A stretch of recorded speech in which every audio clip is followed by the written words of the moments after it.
સુરતમાં માંગરોળના શેરડી ગામે ગુજરાત ખેડૂત સમાજે પાવરગ્રીડ વીજ લાઇન પ્રોજેક્ટને લઈ વિરોધ નોંધાવ્યો।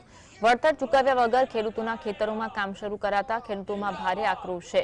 બેઠકમાં મોટી સંખ્યામાં અસરગ્રસ્ત ખેડૂતો ઉપસ્થિત રહ્યા, છેલ્લા 3 વર્ષથી ગુજરાત ખેડૂત સમાજ પાવરગ્રીડ પ્રોજેક્ટને લઈ આંદોલન કરી રહ્યું છે। ખેડૂતોને યોગ્ય વળતર ન મળતા તેઓ સતત વિરોધ નોંધાવી રહ્યા છે। રોષે ભરાયેલા ખેડૂતોએ ખેતરમાં પરમનન્ટ છાવણી નાખવાની તૈયારી દર્શાવી અને જણાવ્યું કે જ્યાં સુધી ખેડૂતોને યોગ્ય વળતર ચૂકવવામાં નહીં આવે ત્યાં સુધી તેઓ ખેતરમાં જ છાવણીમાં રહેશે।